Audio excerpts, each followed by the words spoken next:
Bonsoir à toutes et à tous. Merci d'être avec nous. Le programme du soir sur New World Info. Ce vendredi, on parle dans le décryptage de la Tunisie où des armes ont été saisies aux mains d'Européens à la frontière libyenne. On va évoquer le sujet tout de suite avec notre éditorialiste Mamadou Diouf. Bonsoir Mamadou Diouf. Bonsoir Samuel. Le ministre de la Défense de Tunisie, Abdelkarim Zbidi, a été catégorique mardi. Des armes et munitions transportées par des Européens, dont des Français, ont été saisies à la frontière entre la Libye et la Tunisie. À Paris, c'est un tout autre son de cloche que l'on entend. C'est qu'on fait entendre donc au niveau du ministère des Affaires étrangères. Si les autorités françaises ont précisé que concernant les Français, les armes en question appartenaient au détachement de sécurité qui assure la protection de l'ambassade de France en Libye, elles ont en revanche nié formellement leur saisie. Un premier groupe composé de 11 personnes munies de passeports diplomatiques et venant de Libye a tenté d'entrer en Tunisie par la mer à bord de 2 Zodiacs. Il a été repéré par l'armée tunisienne et poursuivi jusqu'au large de Djerba dans le sud-est du pays, a indiqué publiquement le ministre tunisien avant d'affirmer que les armes et des munitions ont été saisies. Mamadou Diouf, quelle est cette affaire? En tout cas, la question mérite d'être posée et elle est compliquée. Moi, je préfère inverser les choses. Imaginez, je ne sais pas, je ne citerai pas un pays africain qui a son ambassadeur en France et qui veut protéger son ambassadeur et qui se déplace avec des armes à la frontière entre la France et l'Allemagne. Est-ce qu'on peut l'imaginer? En fait, c'est dommage, sans être un nostalgique de la colonisation. C'est comme si les gens se sentent encore dans des espaces qui sont des espaces colonisés. C'est vrai qu'il faut protéger les ambassades. C'est vrai qu'il faut protéger les ambassadeurs à l'étranger. Mais est-ce que c'est toute une escouade de militaires armés de la sorte qui doivent les protéger? Et même quand on le fait, le minimum, c'est de prendre des accords pour qu'on sache qu'il y a tel groupe qui se déplace. C'est en tout cas la thèse que l'ambassade de France est en train de développer. Mais vous avez dit tout à l'heure qu'on les a poursuivis jusqu'à Djerba. Mais quand on est en train de faire quelque chose de régulier, quelque chose qui se fait dans les normes, vous êtes dans 2 Zodiacs. Mais quand on vous arrête, vous vous arrêtez. Parce que vous n'avez rien à cacher, vous n'avez rien à craindre. Vous intervenez de façon officielle. Pourquoi vous allez fuir et on va vous poursuivre à la limite jusqu'au sud-est avant de pouvoir savoir qui vous êtes et qu'est-ce que vous faites? Je crois qu'il y a encore des interrogations par rapport à la présence de ces Européens de façon générale et de ces Français à cette frontière entre la Libye et la Tunisie. Ça veut dire que, en tout cas, la version que donne le ministère français des Affaires étrangères est peu crédule. En tout cas, difficile dans le contexte actuel de cette partie du monde de croire à une telle version. La raison, on voit actuellement l'offensive du maréchal Haftar au niveau de la Libye. Pourquoi voir une telle chose en ce moment? Alors qu'il ne faut pas qu'on oublie que la France a une position très floue. On a vu Paris dire que quand on leur a reproché leur relation avec le président Haftar, ils ont répondu en disant que la France parle avec toutes les parties. Mais ce que la France fait avec Haftar dépasse parler. Il ne faut pas qu'on oublie que quand le maréchal était malade, gravement malade, il a été soigné dans un des meilleurs hôpitaux militaires de la France. Qu'est-ce que cela signifie?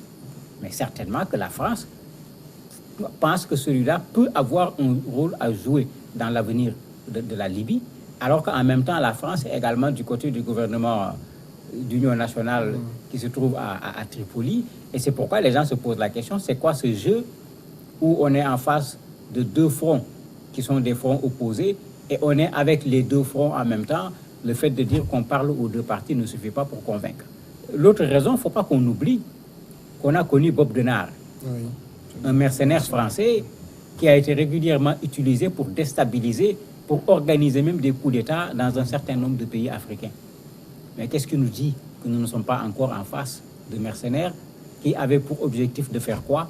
On ne le sait pas encore, mais très certainement, avec les enquêtes, les investigations, on va avoir davantage d'informations sur cette affaire qui, pour le moins, est rocambolesque. Alors, quand le ministre tunisien de la Défense dit clairement que ces personnes ont été arrêtées alors que le ministre des Affaires étrangères français dit que ce n'est pas la version. En tout cas, on est dans un contexte où on se demande qui des deux faut-il croire. Ben, le problème, c'est que chacun est en train de vouloir tirer la couverture de son côté. Parce que si on attrape des Français, comme le dit le ministre de la Défense, ben, ça veut dire que ces gens ne sont pas dans une situation régulière. Contrairement à la version qui a été envoyée par l'ambassade de France au niveau de Tripoli. Donc, pour que la France soit logique, la France ne peut pas accepter que ses citoyens aient été arrêtés, que les armes aient été saisies, puisqu'ils étaient dans une action diplomatique claire, régulière. Ils disent même que c'est des déplacements qu'ils font fréquemment et que ces déplacements du dimanche faisaient partie de ces déplacements entre la Libye et la Tunisie. Ben, quand c'est dans ce cadre-là, l'arrestation n'a aucun sens. Il faut le dire clairement. Maintenant, le ministre parle d'arrestation. Certainement, ce sont ces éléments qui étaient à la frontière. Ce sont ces éléments qui ont poursuivi ces personnes. Est-ce qu'on les a arrêtés d'abord? On les a libérés. Ensuite, dans les deux versions, on ne sent pas ce décalage au niveau du temps pour savoir est-ce que les personnes ont été arrêtées pendant un temps et que certainement après le téléphone rouge a marché, la présidence française et la présidence en Tunisie se sont parlé et on a demandé aux soldats tunisiens de les laisser partir comme ça se fait régulièrement, mais l'information était déjà sortie. Donc, il y a des réparations qui se sont faites certainement au sommet s'il y a eu libération, parce que ce que le ministre dit est très clair. Des gens ont été poursuivis. Et après avoir poursuivi des gens, qu'est-ce qu'on fait? Mais on les arrête dans tous les pays du monde. Mais quand on s'en tient à la version que donne le ministre Abdelkarim, ça veut dire clairement qu'il faut s'inquiéter parce que la Tunisie pourrait être un point de passage des armes vers la Libye. Ben, c'est ce qui s'est toujours passé. On a toujours ce problème dans nos pays, quand il y a la guerre, que ce soit des mouvements rebelles, que ce soit des djihadistes et tout, on s'est toujours posé la question, les armes viennent d'où? Parce que heureusement, pour le moment, il n'y a pas de marché des armes. Il n'y a pas quelque part où on expose des bazookas, il n'y a pas quelque part où on expose des chars de combat. Alors qu'on voit les mouvements rebelles avec des armes, on se pose toujours la question, mais où ils ont pu obtenir ces armes? C'est vrai que parfois, ils ont cassé des casernes pour avoir quelques armes, mais ça n'a jamais été véritablement leur lieu d'approvisionnement. Et généralement, c'est comme ça que ça se passe. Ça passe par les frontières, ça passe même parfois, malheureusement, par des missions humanitaires, puisqu'on l'a vu, où on a vu des gens, soi-disant, pour des missions humanitaires, ont également été utilisés pour faire passer des armes, etc. Et on voit même ces organismes humanitaires dénoncer ce genre de situation parce que ça remet en cause ce travail qu'ils sont en train de faire dans ce genre de milieu. Donc, on peut être peut-être en situation de vente d'armes, parce qu'il ne faut pas qu'on oublie que partout où il y a guerre, les vendeurs d'armes viennent. La France vend des armes, il faut qu'on le dise clairement. Et on vend les armes à qui? À ceux qui sont en situation de guerre, c'est eux qui en ont le plus besoin. Et généralement, ce n'est pas l'État qui le fait lui-même. Vous avez des individus qui connaissent très bien cette façon de faire le marché des armes de façon lugubre, qui se chargent de prendre les contacts et de déplacer les armes par des moyens qui ne sont bien sûr pas des moyens officiels. Alors, le ministre tunisien, lui, il dit que ces armes et les munitions ont été saisies. Ça veut dire que ça doit être quand même du matériel important. Mais c'est un arsenal. Parce qu'en fait, c'est pourquoi ça pose problème. Est-ce que pour protéger l'ambassadeur de France à Tripoli, on va se promener comme, j'allais dire, une escorte présidentielle qui traverse une zone dangereuse? C'est l'ambassadeur de France, c'est vrai. Il faut le protéger, c'est vrai. Mais quand les gens se déplacent avec quelque chose qui ressemble à du matériel de guerre, il y a de quoi se poser des questions. Est-ce que c'est juste pour assurer la sécurité de l'ambassadeur? Et en ce moment, effectivement, on ne nous a pas encore présenté ce matériel. En fonction du matériel, il y a de quoi saisir le matériel parce qu'on n'est plus dans de la protection d'une personnalité tout simplement, mais on est dans du matériel qui est plutôt utilisé pour faire de la guerre. Et ce que le ministre dit me semble logique. Quand on voit un tel matériel, on ne va pas le laisser rentrer dans son pays. Parce qu'un des problèmes dans nos pays, c'est également ça. C'est cette promenade, j'allais dire, des armes, qui fait qu'après les braquages, tout un tas de problèmes sont là parce que les armes sont entre les mains de gens qui ne sont pas des gendarmes, pour jouer avec les mots, alors que ce sont ces gendarmes-là et autres militaires qui ont le droit de posséder des armes, pas n'importe quel citoyen. Ça fait pratiquement 2 saisies qu'évoque le ministre. Il y a d'abord la saisie du Zodiac et ensuite de ces 6 4x4 avec à bord 13 Français. Dans le premier cas, 11 personnes dont on n'a pas encore révélé les nationalités. Mais là, c'est un réseau, dirons-nous. Oui, mais c'est pourquoi j'ai dit la France est obligée, pour des raisons diplomatiques, de tenir ce discours officiel pour apaiser les gens. Mais effectivement, les deux groupes, il y avait des Européens, bon, l'Union européenne tient à peu près le même discours, mais pourquoi en si peu de temps attraper des gens qui sont en Zodiac et on n'a pas vu l'ambassadeur parmi eux, des gens qui sont dans 644, on n'a pas vu également l'ambassadeur parmi eux, et dans les deux cas, on a des gens qui portaient des armes, et à cause de ces armes, la Tunisie s'est posé des questions, raison pour laquelle, parce qu'il ne faut pas qu'on oublie qu'on est dans la Tunisie révolutionnaire. On n'est pas dans la Tunisie qui est le précaré de la France, on est dans une Tunisie où les gens ne veulent même plus entendre parler à la limite de la France. Quand vous regardez les réactions des Tunisiens au niveau des réseaux sociaux, les gens disent qu'il faut que la France comprenne que la colonisation est terminée. Bon, il y a des propos que je ne peux même pas répéter ici. Les gens considèrent qu'il y a quelque chose qui se passe, voire même il y a quelque chose qui se passait, et on vient tout simplement d'attraper un bout de ce quelque chose-là. Et c'est pourquoi beaucoup d'entre eux exigent qu'on clarifie cette situation pour qu'on sache pourquoi les gens étaient armés avec les deux Zodiacs, pourquoi les gens étaient également armés avec ces 4x4, parce qu'ils n'ont pas du tout été convaincus par la version dont parle l'ambassade de Tripoli de la France. Alors, le Quai d'Orsay estime qu'il n'y a aucun rapport entre le convoi du Zodiac et le convoi des 4x4 et que ça a été juste un simple contrôle de routine.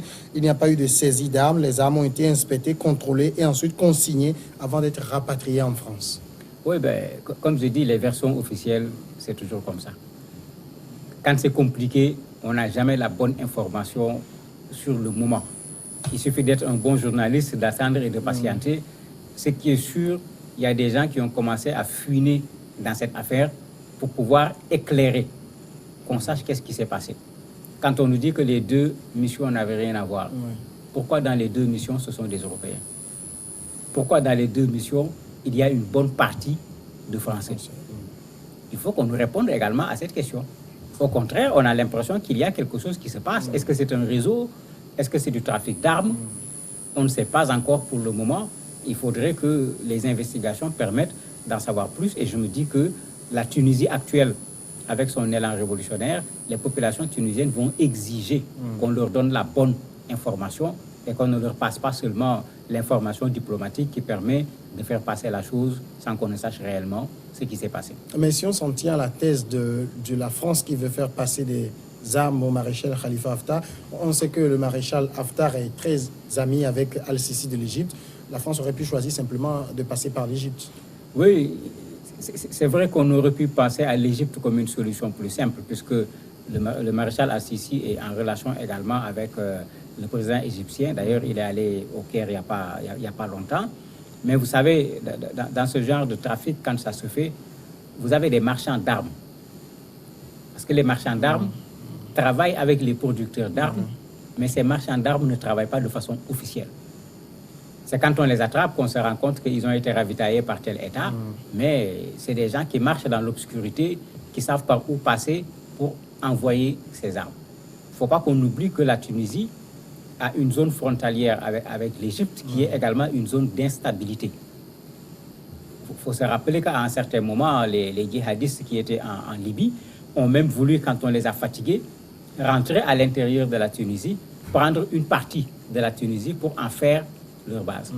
Mais est-ce que ce n'est pas parce que cet espace est plus favorable, on peut y passer plus discrètement avec des armes que cela a été choisi et que malheureusement, cette fois, les gens l'ont vu parce que l'Égypte contrôle beaucoup plus sa frontière pour des raisons qui sont similaires parce que l'Égypte également a ses problèmes à l'intérieur. Mamadou Diouf, merci d'avoir répondu à nos questions. C'est moi qui vous remercie. Nous marquons maintenant la pause et juste après, c'est l'invité.